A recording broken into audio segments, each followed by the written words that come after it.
ಪ್ರಿಯ ವೀಕ್ಷಕರೇ ನಮಸ್ಕಾರ. ವಿಕೆ ಡಿಜಿಟಲ್ ನ್ಯೂಸ್ಗೆ ನಿಮಗೆಲ್ಲ ಸ್ವಾಗತ. ದೆಹಲಿಯಲ್ಲಿ ಸೋಮವಾರ ಸಂಜೆ 6 ಗಂಟೆ ಹೊತ್ತಿಗೆ ಒಂದು ಕಾರ್ ಸ್ಫೋಟ. ಇದಕ್ಕೂ ಮುನ್ನ ಸೋಮವಾರ ಮಧ್ಯಾಹ್ನ ಹರಿಯಾಣದ ಫರೀದಾಬಾದ್ನಲ್ಲಿ ಸುಮಾರು 2900 kgಯಷ್ಟು ಸ್ಫೋಟಕಗಳು ಪತ್ತೆ. ಇದು ಈ ಎರಡು ಘಟನೆಗಳನ್ನು ಮತ್ತು ಈ ಎರಡು ಸನ್ನಿವೇಶಗಳನ್ನು ನೋಡಿದಾಗ ನಿನ್ನೆ ಏನು ದೇಶದ ರಾಜಧಾನಿ ಕೆಂಪುಕೋಟೆ ಬಳಿ ಸಂಭವಿಸಿದಂತಹ ಒಂದು ಕಾರ್ ಸ್ಫೋಟದ ಹಿಂದೆ ಅದೆಂತಹ ವಿಧ್ವಂಸಕ ಕೃತ್ಯಗಳು, ವಿದ್ರೋಹಿ ಶಕ್ತಿಗಳು, ಸಂಘಟನೆಗಳು ಶಾಮೀಲಾಗಿದೆ ಅಂತಕ್ಕಂಥದ್ದು ನಮಗೆ ಕಂಡು ಬರ್ತಾ ಇರ್ತಕ್ಕಂಥ ಸಂಗತಿ.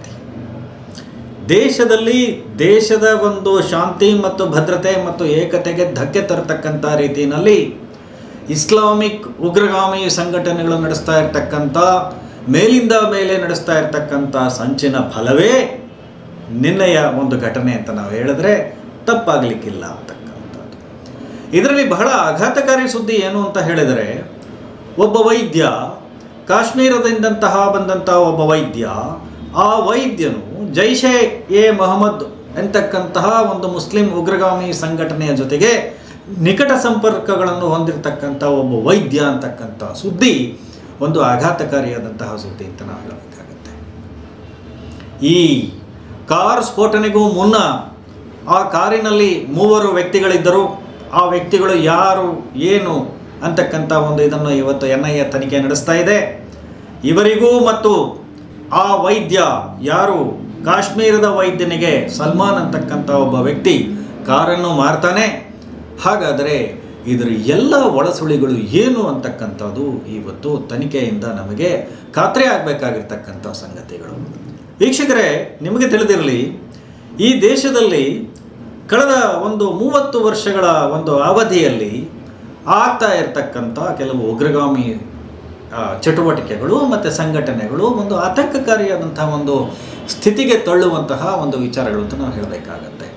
ಯಾಕೆಂತ ಹೇಳಿದ್ರೆ, ಇವತ್ತು white collared terrorism, white collared ಭಯೋತ್ಪಾದನೆ ಅಂತಕ್ಕಂಥದ್ದನ್ನು ನಾವು ಕೇಳಬೇಕಾದರೆ, ಹಾಗಾದರೆ ಮುಂದಿನ ದಿನಗಳಲ್ಲಿ ಇದರ ಸ್ವರೂಪ ಮತ್ತು ಇದರ ಒಂದು ವಿನ್ಯಾಸ ಮತ್ತು ಇದರ ಒಂದು ರೂಪುರೇಷೆ ಹಾಗೂ ಇದರ ಒಂದು ವಿಸ್ತರಣೆ ಆಯಾಮ ಯಾವ ರೀತಿಯಲ್ಲಿ ಸಾಗುತ್ತೆ ಅಂತಕ್ಕಂಥದ್ದು ಬಹಳ ಆತಂಕಕಾರಿ ಸಂಗತಿ ಅಂತ ನಾವು ಹೇಳಬೇಕಾಗತ್ತೆ.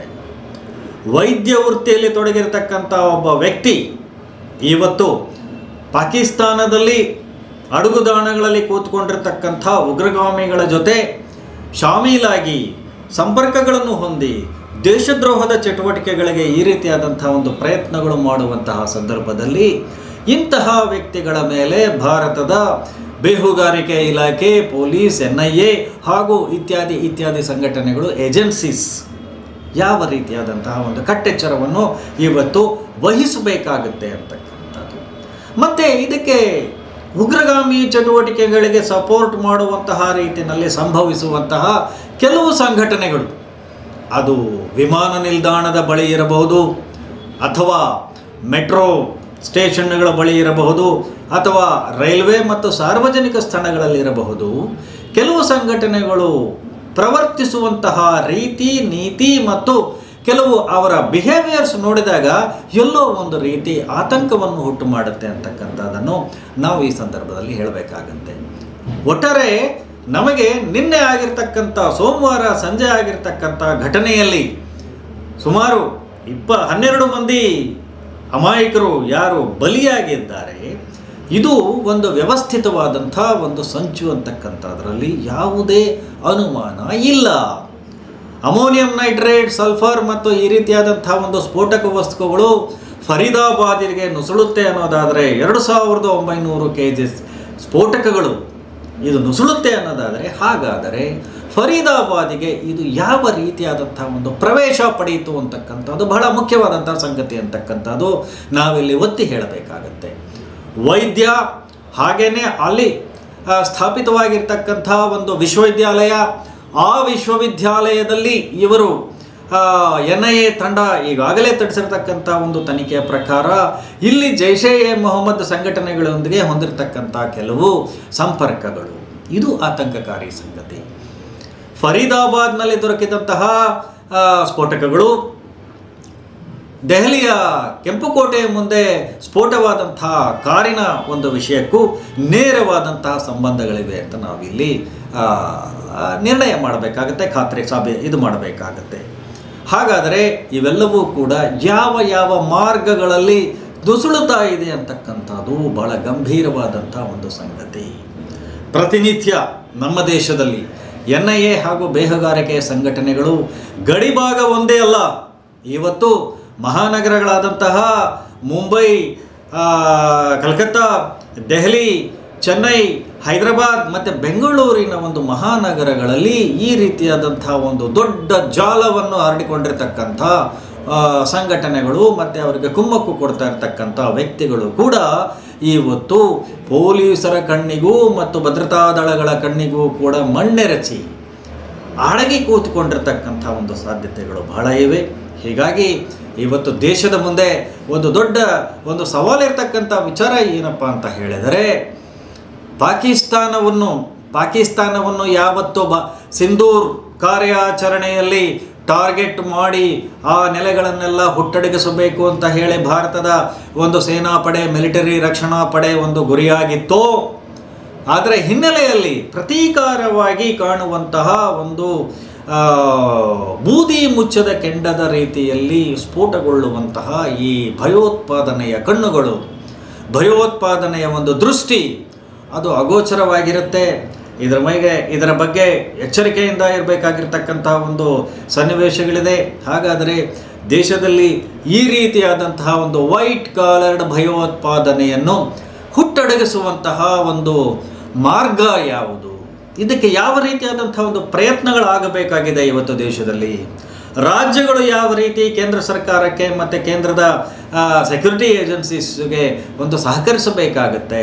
ರಾಜ್ಯಗಳು ಯಾವ ರೀತಿ ಕೇಂದ್ರ ಸರ್ಕಾರದ ಜೊತೆ ಒಂದು ನೆರವು ಮತ್ತು ಅಸಿಸ್ಟೆನ್ಸ್ ಕೊಡಬೇಕಾಗುತ್ತೆ ಅಂತಕ್ಕಂಥದ್ದು ಒಂದು ದೊಡ್ಡ ಪ್ರಶ್ನೆ ಇವತ್ತು ನಮ್ಮ ಮುಂದೆ ಇದೆ. ಹಾಗೆಯೇ ದೇಶದ ಜನತೆ ಏಕಾಗ್ರತೆ, ದೇಶದ ಜನತೆಯ ಒಂದು ಏಕತೆ ಮತ್ತು ದೇಶದ ಒಂದು ಐಕ್ಯತೆಯನ್ನು ಕಾಪಾಡಲಿಕ್ಕೆ ನಾವು ಯಾವ ರೀತಿಯಾದಂಥ ಒಂದು ಎಚ್ಚರಿಕೆಗಳನ್ನು ಕೂಡ ತೆಗೆದುಕೋಬೇಕಾಗುತ್ತೆ ಅಂತಕ್ಕಂಥದ್ದನ್ನು ನಾವಿಲ್ಲಿ ಗಮನಿಸಬೇಕಾಗತ್ತೆ. ಇಂತಹ ಘಟನೆಗಳು ಮೇಲಿಂದ ಮೇಲೆ ಆದಾಗ, ಇದು ನಿನ್ನೆ ಕೆಂಪುಕೋಟೆಯ ಬಳಿ ಆಗಿದೆ, ನಾಳೆ ಯಾವ ಒಂದು ಕೇಂದ್ರ ಸ್ಥಾನವನ್ನು, ಯಾವ ಒಂದು ಪ್ರಮುಖವಾದಂಥ ಒಂದು ಸ್ಥಾನವನ್ನು ಉಗ್ರಗಾಮಿಗಳು ಒಂದು ಟಾರ್ಗೆಟ್ ಮಾಡಿದ್ದಾರೆ ಅಂತಕ್ಕಂಥದ್ದನ್ನು ನಾವು ಊಹೆ ಮಾಡಲಿಕ್ಕೆ ಬರೋದಿಲ್ಲ. ಹಾಗಾದರೆ ಈ ಒಂದು ಭಯೋತ್ಪಾದನೆಯನ್ನು ಹುಟ್ಟಡಗಿಸುವಂತಹ ಒಂದು ಶಾಶ್ವತವಾದಂತಹ ಒಂದು ಮಾರ್ಗ ಯಾವುದು ಅಂತಕ್ಕಂಥದ್ದನ್ನು ನಾವಿತ್ತು ಗಂಭೀರವಾಗಿ ಆಲೋಚನೆ ಮಾಡಬೇಕಾಗತ್ತೆ. ಇಷ್ಟಾದರೂ ಕೂಡ ಇವತ್ತು ಪಾಕಿಸ್ತಾನ ಭಾರತದ ಜೊತೆ ಪಾಕಿಸ್ತಾನದಲ್ಲಿ ಅಡಗಿ ಕುಳಿತಿರತಕ್ಕಂತಹ ಉಗ್ರಗಾಮಿಗಳನ್ನು ಸಂಪೂರ್ಣವಾಗಿ ನೆಲಕಚ್ಚುವ ರೀತಿಯಲ್ಲಿ ನಿರ್ನಾಮ ಮಾಡ್ತೇವೆ ಅಂತಕ್ಕಂಥ ರೀತಿಯಲ್ಲಿ ಅಂತಾರಾಷ್ಟ್ರೀಯ ಮಟ್ಟದಲ್ಲಿ ನಿಂತು ಭಾರತದ ಜೊತೆ ಮಾತುಕತೆ ನಡೆಸಲು ಸಿದ್ಧವಿಲ್ಲ ಅನ್ನೋದಾದರೆ ಇದು ಹೇಗೆ ನಾವಿವತ್ತು ಭಯೋತ್ಪಾದನೆಯನ್ನು ಹುಟ್ಟಡಗಿಸಲಿಕ್ಕೆ ಸಾಧ್ಯ ಅಂತಕ್ಕಂಥದ್ದು? ವೀಕ್ಷಕರೇ, ನಿಮಗೆ ತಿಳಿದಿರಲಿ, ಇವತ್ತು ಪಾಕಿಸ್ತಾನದಲ್ಲೂ ಕೂಡ ಮುಂಜಾನೆ ಒಂದು ಸ್ಫೋಟವಾಗಿದೆ ಅಂತಕ್ಕಂಥದ್ದು. ಹಾಗಾದರೆ ಉಗ್ರಗಾಮಿಗಳು ಪಾಕಿಸ್ತಾನಕ್ಕೂ ಶತ್ರುಗಳೇ, ಭಾರತಕ್ಕೂ ಶತ್ರುಗಳೇ ಅಂತಕ್ಕಂಥದ್ದು ಮೊದಲು ಪಾಕಿಸ್ತಾನ ಅರಿತುಕೊಳ್ಳಬೇಕು. ಪಾಕಿಸ್ತಾನ ಈ ವಿಚಾರದಲ್ಲಿ ಭಾರತದ ಜೊತೆ ಎಲ್ಲಿಯವರೆಗೆ ಮುಕ್ತ ಮಾತುಕತೆ ನಡೆಸಿ ನಿರ್ಮೂಲನ ಮಾಡುವುದಿಲ್ಲ ಭಯೋತ್ಪಾದಕರನ್ನು, ಅಲ್ಲಿಯವರೆಗೂ ಕೂಡ ಈ ರೀತಿಯಾದಂಥ ಒಂದು ಭಯೋತ್ಪಾದನೆಗೆ ಒಂದು ಕೊನೆ ಇಲ್ಲ ಅಂತಕ್ಕಂಥದ್ದು ನಮಗೆ ಕಾಣುತ್ತೆ. ಸೊ ಈ ರೀತಿಯಾದಂಥ ಒಂದು ಪ್ರಯತ್ನಗಳು ಮೊದಲು ಇವತ್ತು ಆಗಬೇಕಾಗಿರ್ತಕ್ಕಂಥದ್ದು ಪಾಕಿಸ್ತಾನದ ಕಡೆಯಿಂದಲೇ. ಎಲ್ಲಿಯವರೆಗೆ ಪಾಕಿಸ್ತಾನದ ಮನಸ್ಸುಗಳು ಈ ಉಗ್ರಗಾಮಿಗಳ ಕಪಿಮುಷ್ಟಿಯಿಂದ ಹೊರಗೆ ಬಂದು ಮುಕ್ತವಾದಂತಹ ಒಂದು ಚರ್ಚೆ ನಡೆಸಿ ಅವರನ್ನು ಹುಟ್ಟಡಗಿಸುವಂಥ ರೀತಿಯಲ್ಲಿ ಅಂತಾರಾಷ್ಟ್ರೀಯ ಮಟ್ಟದಲ್ಲಿ ಜಂಟಿ ಕಾರ್ಯಾಚರಣೆ ನಡೆದಾಗ ಮಾತ್ರ ಈ ಭಯೋತ್ಪಾದನೆಗೆ ಒಂದು ಶಾಶ್ವತವಾದಂಥ ಒಂದು ತೆರೆ ಎಳೆಯಲಿಕ್ಕೆ ಸಾಧ್ಯ ಆಗುತ್ತೆ. ಆದರೆ ಇದು ಆಗುತ್ತಾ ಅಂತಕ್ಕಂಥದ್ದು ಒಂದು ದೊಡ್ಡ ಪ್ರಶ್ನೆ ಕೂಡ ನಮ್ಮ ಮುಂದೆ ಇದೆ ಅಂತ. ವೀಕ್ಷಕರೇ, ವಿಕೆ ಡಿಜಿಟಲ್ ನ್ಯೂಸ್ ಯೂಟ್ಯೂಬ್ ಚಾನಲ್ ಅನ್ನು ಲೈಕ್ ಮಾಡಿ, ಸಬ್ಸ್ಕ್ರೈಬ್ ಮಾಡಿ ಮತ್ತು ಹೆಚ್ಚಿನ ಜನರಿಗೆ ಶೇರ್ ಮಾಡಿ.